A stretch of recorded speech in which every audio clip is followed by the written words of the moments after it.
I'm just gonna give you guys a little bit of an update on my current travel situation slash life update, I guess you could call it. And I'm also going to be answering your questions that you sent in to me through Instagram. So last week I asked on my Insta story what questions you guys have on solo travel, anything that I could answer, and I have quite a few people respond back to me, so I'm really excited to answer those questions. Life update.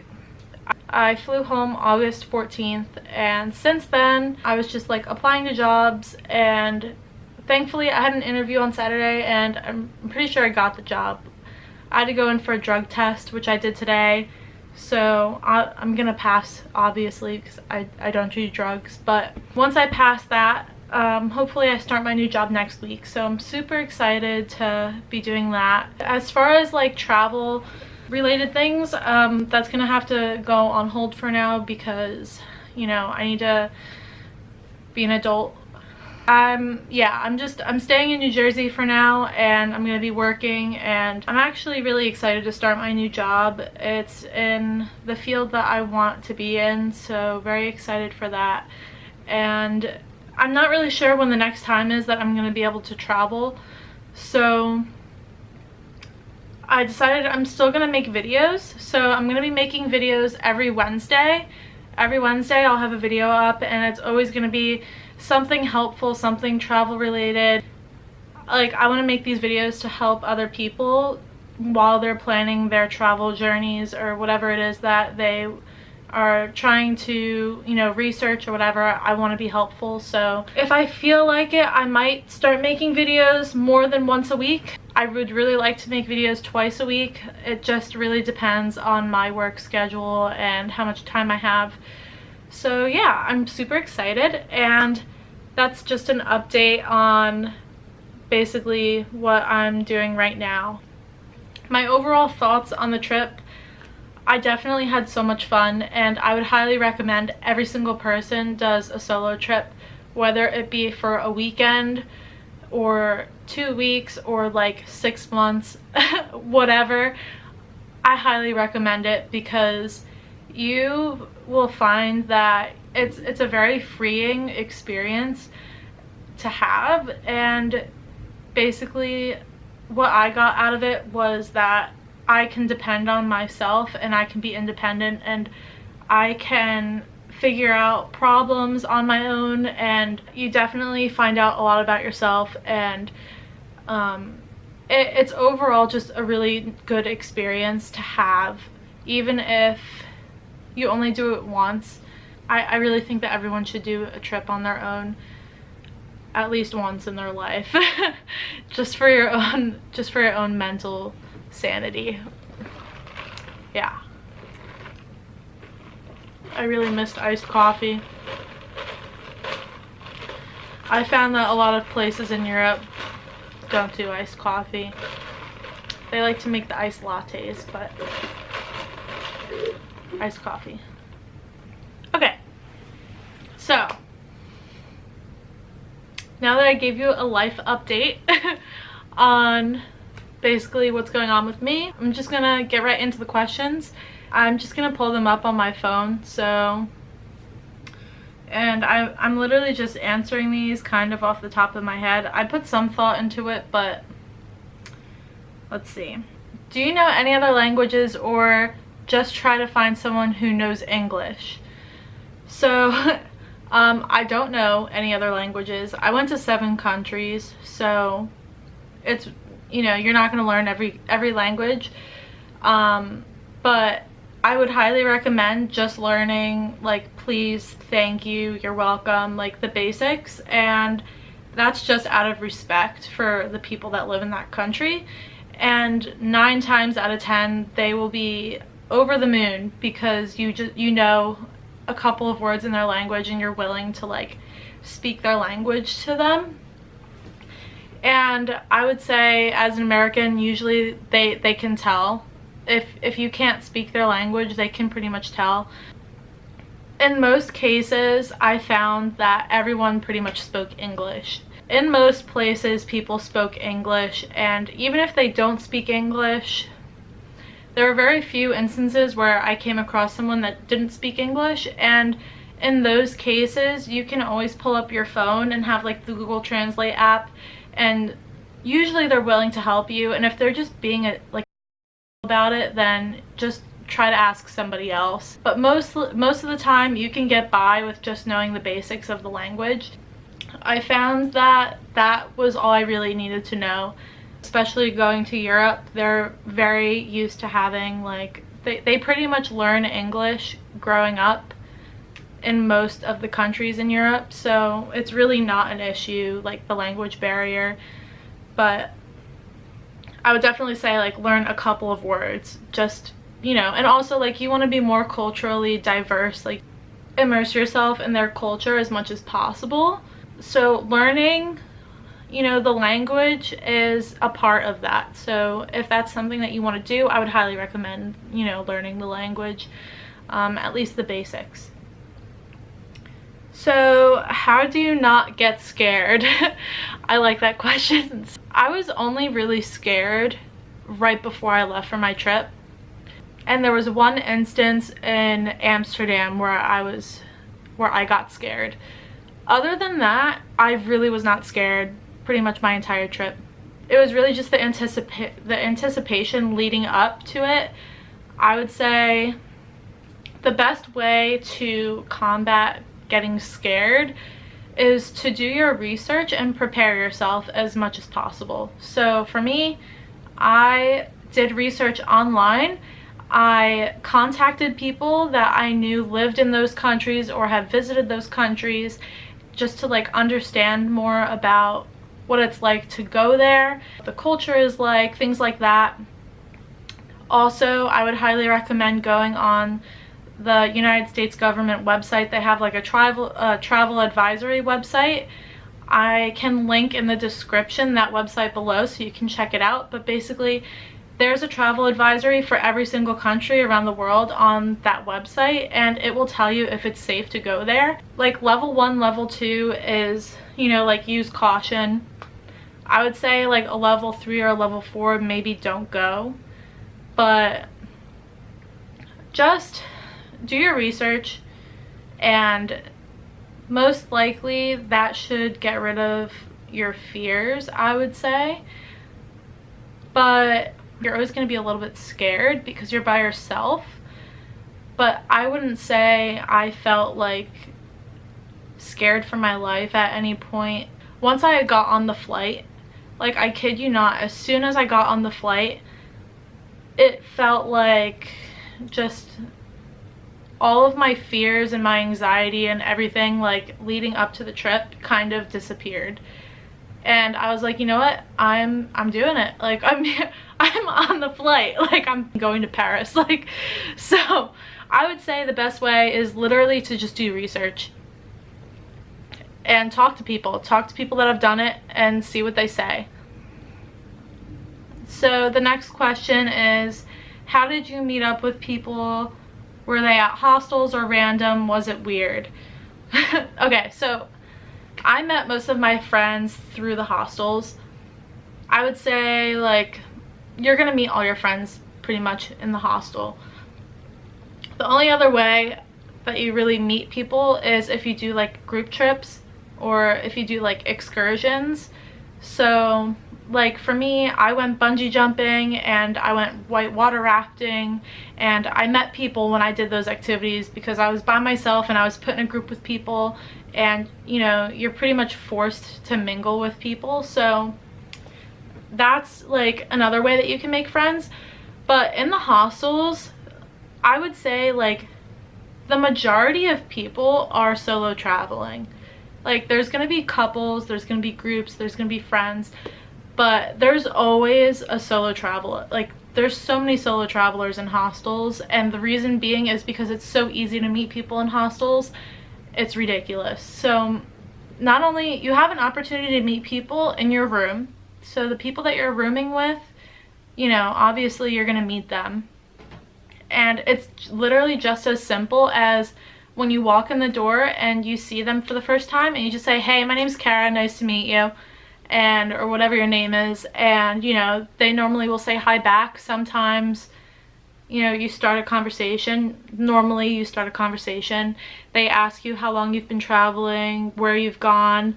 Usually you've crossed paths at some point during the trip, and then you like, you know, and then you have a connection with them, and then, you know, the conversation keeps going, and then they ask you to go out to dinner with them, and it's like, and then, you know, it just goes on from there. So it's super easy to make friends. I'm an introvert. Like, I'm naturally an introvert. I don't really like talking to people, to be honest. I know I'm a hospitality major, but I'm naturally an introvert, and I had like a pretty easy time making friends. So you meet people in your room, and then also in pretty much every hostel there's going to be a common area, and that's going to be the area that a lot of people like to hang out. So you will also meet people in those areas, especially if the hostel has a bar. If the hostel has a bar, literally all you need to do is go to the bar, get a drink, and sit down somewhere, and people will just start talking to you. Everyone is super friendly most of the time. I only had one situation where a guy, an older man, made a really nasty comment to me about whatever. But most of the time, people are going to be really nice to you, and they're in the same situation that you are. They're also solo traveling. They've done it before, whatever. And it's so natural, honestly. It's such a natural way to like meet people. It really wasn't that scary. It wasn't weird at all, because it's kind of like there's something so different about staying in a hostel, like especially in Europe, because Europe has such a good reputation for solo backpacking. Especially like as a female, I met so many female solo backpackers, so many. And in Europe, like that's what they do. After they graduate, they go on an interrail trip, and they travel all throughout Europe. Like in Australia, there's so many Australians I met that were like, yeah, like we take gap year, and we just like to travel all around Europe. Like they love to do the Kentucky trips. They do that all the time. And I found that there was a lot of Europeans, a lot of Australians, a lot of people like from the United Kingdom, and I did meet like Americans, like people from the United States. I met people from South America. I met people from Central America. Canada is another big one. But I'd say the majority of people are normally from like Europe or Australia, and then like Canada and the United States. But it's really not that weird. It's kind of like a culture thing. Like, I don't know, it's so hard to explain. But like after you kind of like start going from hostel to hostel, you kind of get like a vibe, and you know like what it's gonna be like, kind of depending on where you are. And it's really not that weird. It's not that weird. It's normal. Did I meet people randomly? Not really. Like if I was out by myself walking around a city, I didn't really meet people. You're pretty much gonna make all your friends either in the hostel, or if you sign up for like a group activity or whatever. They also have pub crawls. Pub crawls are a great way to meet people. Just do all the activities, honestly. If your hostel is throwing an activity, do it. If they have pasta night, do it. If they have game night, do it. Anything like that, really. Honestly, your hostel can actually make or break an experience, in my opinion, as far as like meeting people, but whatever. How much research and planning did you have to do before your trip? So, I started planning my trip in February. Everything was booked by mid-May. I was planning it for about 3 months. It took me about 3 months to plan everything. I can do an entire video on how to plan your trip and the best way to do it, but basically the first thing you want to start with is your flight, and you literally just go in chronological order. You start with your flight, and then you figure out where you're going to stay, then you figure out how you're going to get to where you're going to stay, and then everything else kind of follows. So yeah, it took me about 3 months, and that was because I did a lot of research. And like I said, I can do another video on like how to research and what the resources that I used to do my research. But yeah, it took me about 3 months from the time I booked my first flight until the time when I finished planning my trip. Now, I went to Europe obviously over the summer. I pre-booked everything. You don't have to do that. That's entirely up to you. Because I felt safer and I felt more assured planning my entire trip, I did that for myself, and I'm glad I did that because I felt like I saved money by doing that. And I got first pick to pretty much any hostel I wanted to stay in because I booked in advance. And that was important for me. I wanted to make sure that I was sleeping in a safe place, in a safe location, and I was able to make sure that that was able to happen because I did everything in advance. So there's two ways. You can either, book everything in advance and plan your trip ahead of time, or you can purchase your flight and then figure it out as you go. And there's no right or wrong way to do it. It's literally just preference, however you want to do it. I met so many people that didn't know where they were going the next day and they were just winging it, and that's fine. For me, that's not for me. That would give me way too much anxiety. I wouldn't be able to deal with that. But to each their own, whatever you want to do. Yeah, so lots of time, lots of planning. So how did you find people to talk to? Sounds like a dumb question, but I feel like it's hard. That kind of goes hand in hand with the last question about how to meet people in hostels. So as far as like getting over your fear of talking to people, you literally have nothing to lose by talking to people. The worst that could happen is they shun you and don't want to talk to you, and if they don't want to, that's fine. Maybe they're having a bad day. But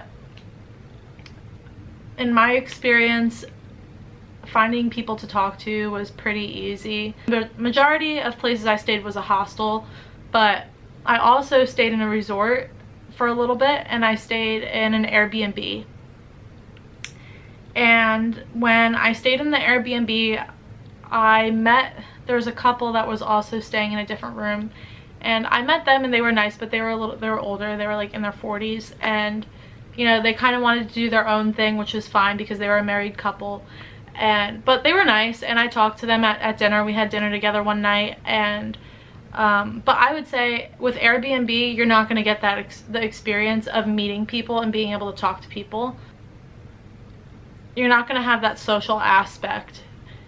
Same exact thing with a resort. When I stayed in the resort, I was pretty much by myself, and I was just relaxing, and that was fine because that was my goal for staying in the resort. I wanted time to myself to relax after staying in hostels for so many weeks. You can get burned out from constantly being around people and not having like your own personal space and not having time to yourself.